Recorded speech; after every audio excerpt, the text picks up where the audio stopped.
Let's talk about retirement distribution. You've probably heard of the 4% rule. It's been around for a long time. That doesn't necessarily mean it's right for you. So this video is not only going to explain that rule, but we're going to talk about other distribution methods that you may or may not have considered when you're thinking about your own early retirement. I'm going to walk through the pros and cons of the different distribution strategies and why you should choose one over another. To give you an analogy here, when you go to retire, distribution might be one of the most important decisions you make, and you may just be making it blindly. So the conventional wisdom is that in retirement we play defense. But again, going back to sports, there's a lot more than defense. Would you rather play defense in retirement, or would you rather have an actual strategy? I am going to argue in this video that you should have a strategy. That strategy should be based off of your goals, not something that was written in a paper 30 plus years ago about how you should distribute your retirement income. I'm Forrest Dutton. I'm a certified financial planner. I'm the owner of Brightworks Financial Planning. I love doing these videos because I want you to have as much education as possible so you can make the right decision to get the most out of your retirement and do it with confidence. So without further ado, on to the rest. Before we get into the case today, I just want to give a brief reminder that today's video is not personal financial, tax, or investment advice. It's just for education. Okay, let's kick this off, and we're going to talk through our scenario today. So there's going to be a lot of numbers here, but don't worry, I'm going to break it down so this is very easy for you to understand what you're looking at. Let's start with defining the different distribution strategies or rules that have been predicated for retirement. So in column E, I have what's called the 4% rule. Simply put, the 4% rule was written in a paper a long time ago, and it was basically set up so that if you have 50% stocks, 50% bonds, if you live for 30% in retirement, the goal was to figure out through simulations what was the safe amount that you could withdraw each year without running out of money. So by definition, this is a very defensive strategy. So what we see here is in this case study, we have a $3 million portfolio starting at age 60, and we're going to say that life expectancy is until age 90 in this case. So 4% would simply be $120,000 to distribute per year. Now, that 120 today is not 120 tomorrow. So this rule also says that we inflate this every year, and so we're not revaluing the portfolio. We're not going back to a new 4% every year. You just take the first 4% and then you inflate that every year. The pros of this approach is it's very easy to understand. It's more of a set and forget type strategy. So you can see 120,000 at age 60 becomes 291,000 at age 90. So in this simulation that I've done, I also have some rates of return, which again may or may not be accurate. That's the point of Monte Carlo analysis. It's going to run many simulations of this, but I want to show you the actual impact of this on planning. So setting aside some other variables here, I want to really focus on distribution and what that means for your plan. So these series of returns I have in year 1, I have a negative 10% return. In year 2, I have a negative 4% return. And then I have a series of returns that are going to be a combination of positive and negatives. And I did the mean on this. This is a geometric mean return of about 4.8% overall. So this is a pretty realistic scenario for retirement. So looking through this, that's the 4% rule. Now, what have been the cons of the 4% rule? Well, for number one, it's fairly conservative. So depending on what your retirement looks like, if you don't necessarily have, which I have done in this scenario, some negative returns to start with, that will kind of hurt this plan. If that isn't the case, then for most people, they feel they're leaving money on the table with the 4% rule. That is definitely a con. And the other one is it's not specific to you. It's cookie cutter, it's blind, it's just a rule of thumb. So let's go to a newer type of distribution strategy, and this is called Guyton's Guardrails. Again, this was written in a paper at this point many years ago to figure out what was a way that we could be more dynamic, because remember the 4% rule is you start it and then you run the program. So we all know that things happen in retirement. Some years you're down, some years you're up. So Guyton's essentially says, why shouldn't we adjust our portfolio values based off what's actually happening?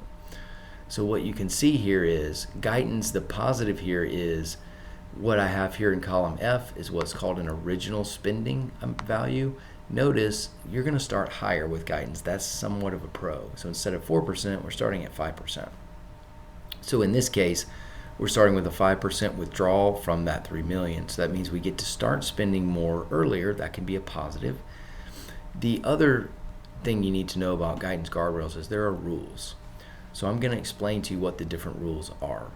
So you're going to have a guardrail. The reason it's called a guardrail is it gives you rules to decide, do you spend less or spend more depending on what's happening in the markets. So the first rule is after retirement, for this first year, we had a negative rate of return, as you can see in column 11. So we had a negative 10% return. So what does Guyton say? Guyton says if there is a negative return, then we do not use inflation. So meaning 150,000 spent last year is what we'll spend this year. So that's rule number one. Rule number two is what is the value of our portfolio versus what we want to spend this year. So you're going to use guardrails that are based off that percentage of your starting value. So for example, we said we started at 5%. So what we're going to do is if we look at our number and we have a portfolio fluctuation, so every year to your right here, I have the ending values of the portfolios. So in this case, what you're going to see is in N, O, P, and Q, those columns, you're going to see ending values. So every year under column O, we take this value from the previous year. So we started at 3 million. After year one, we had some negative return. So we're at roughly 2.5 million. So what we have to do is take 150,000 divided into 2.5 million. If that percentage of distribution is 6% or higher, we're going to use what's called a lower guardrail. That means we would lower the amount of money we are taking out that year. If it is 4% or lower, we would increase it. And so in this case, it's neither, so we're going to keep it where it is. So that's why you see Guyton spending 150,000 to 150,000. Now that is something that we rerun every year. So what you'll see is that 150 in the next year ends up going down. The reason is we're actually hitting a lower guardrail rule. So again, some of the reasons people favor this strategy is that it makes it a little more flexible. You almost run your retirement like a business. If things are profitable and things are looking really good, you give yourself a raise. If things are a little tougher and leaner, then you're going to have to make some pay cuts. Now, some people don't like that just because psychologically they think, I spent all these years trying to retire and now I have to worry about cutting my spending. I don't like that, and that's okay. But I want you to understand that this is why that it exists. It also exists because it's very, very good at mitigating negative return sequences, and it can be very conservative. And I would argue it's even more conservative than the 4% rule. I will show you that in the numbers here in a minute. So that's how Guyton's works. And basically you're going to run that program your entire retirement. Now the pro here is at least you get to start with a higher percentage, but depending on what the market returns are, that percentage could get lower pretty fast. So now I'm going to give you two other strategies. The next one is going to be called, there's one more rule for Guyton, let me come back. That it basically in the last 15 years of your program, you do not actually run the lower guardrail. So in the last 15 years, you actually just use whatever the upper guardrail number is. Okay, so that's basically just saying it's meant to be conservative early so that at the end of your life, you are actually spending more of what you have. So let's go to two more. The third distribution type is called retirement stages. You've probably heard of the go-go years. That's when you have your health, you're early in retirement, you're spending a lot of money, and you should. That's when you want to meet all the goals for travel, seeing grandkids, seeing things and doing things you may not be able to do later. That's the go-go years.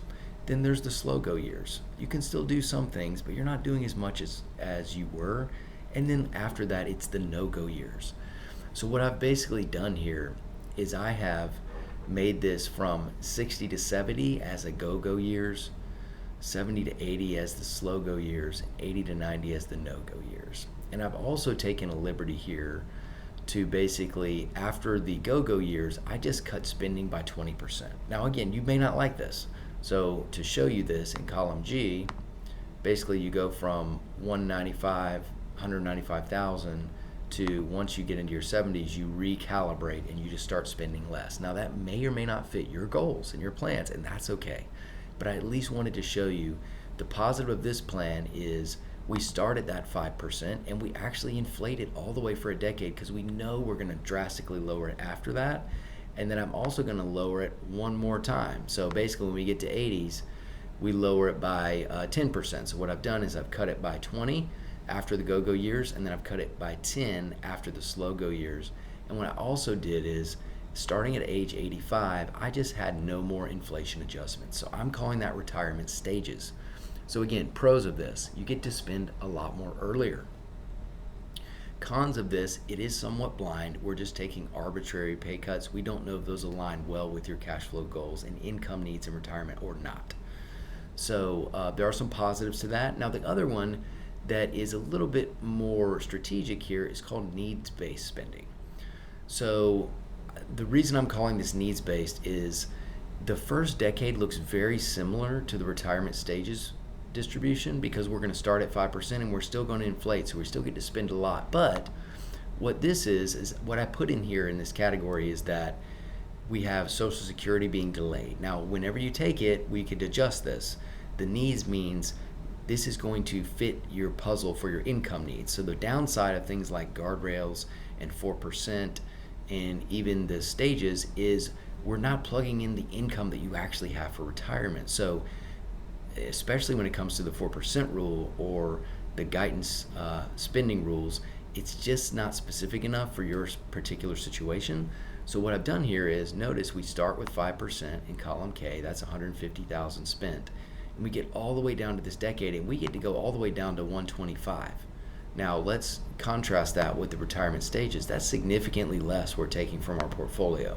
Why? Well, the reason is, this would be an example of a couple taking Social Security at age 70. As of today's dollars, at age 60, it's about 48,000. That would be all the way up to 64 to 65,000 in these calculations. Therefore, we don't need as much from our portfolio. And if we still apply the same rules that we did before, which is we just continue to inflate that number and we recalibrate after that first decade, the only difference here between stages and the needs is what I did was, for the final 5 years, I still continued with no inflation adjustment. So let's look at the numbers. How do these actually shake out? So what you're going to see here highlighted in colors is, what did you actually spend over your lifetime of retirement? So in yellow, we have the 4% rule. That was about $6 million. From retirement stages, it was $5.9 million. For Guardrails, it was $4,080,000, so significantly less. And for needs-based, it was $5,200,000. Now, those are drastically different, but they don't tell the whole story. What really might matter is, if you're an early retiree and you really want to do the most you can early, I did another column, another row here that says, what did you spend in the first decade? Now here's the downside of the 4% rule. The first 10 years, remember, go-go years, the time that you really can't get back, you only spent $1.375 million. Where the stages, you spent 1.7, Guardrails you spent 1.3, and needs-based you spent 1.6. So this is why I wanted to make this video, to show you it's not just the lifetime spending, it's when did you spend it. That matters a lot. For Guardrails and for 4%, you're leaving a lot on the table early, because you're making those adjustments early when that's when you really need the money. So I would argue that if you want ultimate flexibility for early spending, you may want to consider something like a staged approach or a needs-based approach. Now, what could be the downsides to that? On the right, what I have here is what actually happened to our ending assets. So we started at 3 million, and you can see here in column 4, this is the values after 1 year, very similar, exactly the same. But when we get all the way down here, what we see is that at age 88, under 4%, we ran out of money. Guardrails, we left a lot of money on the table. We literally have almost as much as we did when we started. So if legacy is what you're after and mitigating sequence of returns is what you're after, that may be worth it to you, but I would argue this leaves way too much on the table. 4% was close, but in this case, the sequence of returns just was not in our favor. For the stages, a little bit more aggressive. We literally ran out of money by age 84. So the stages was a little too blind. Needs-based in this scenario was pretty perfect. So meaning we still had $65,000 at the end of our life. So if you're a die with zero type person, needs-based might make more sense in this case. But to me, what I wanted to show you is that guardrails can be very, very conservative. In my mind, it can be way more conservative than the 4% rule. And remember, that first decade is what might matter. I want to be clear here. This is one sequence of return. I could put any number in here and change this whole scenario. So what if we flip this and we had a positive 10% and then a positive 4% in the first 2 years? So in that case, we do fine with everybody, right? So I want to be clear, sequence of returns do matter, and we actually don't know what sequence we are going to experience these in. I wanted to start with a negative return because that's going to stress these the most. So notice if we start with a positive return, that we still have positive ending values in all 4 scenarios. And in this case, the 4% rule ends up being second most conservative to needs-based. So it's hard to know exactly what your returns will be, right? So what do you want to guard against? That's what you might want to think about. So if sequence of returns is your concern, then guardrails is clearly the winner. If spending more according to what your travel goals are, or the goals you have when you have your health span, right? The years when you're going to be your healthiest, you may want to consider the needs-based approach, and that may allow you to be a little more aggressive early as long as you're willing to make those changes. So just wanted to show you this. There is no one size fits all. Again, this is where Monte Carlo can be helpful. There is one more distribution plan, which is more of a probability-based guardrail. So instead of just doing a simple rule where we take 20% above or below your distribution percentage and we adjust your dollar values, we actually rerun Monte Carlo and do that. There are ways to mix and match these, but I wanted you to know what was out there. Hope it's helpful. I'd love to see what you think. I would love to know if this is something you've considered, or is there something I'm missing? Is there something you want to see? Please comment below. I'd love to see what you think. Please like and subscribe to this video, and I want to do videos that actually mean something to you. So that's what your comments do. If you comment below, it'll help me understand this was helpful, this wasn't helpful, or I'd like to see this. So please comment, like, and subscribe. That's how I'll reach more people, and I will see you on the next video.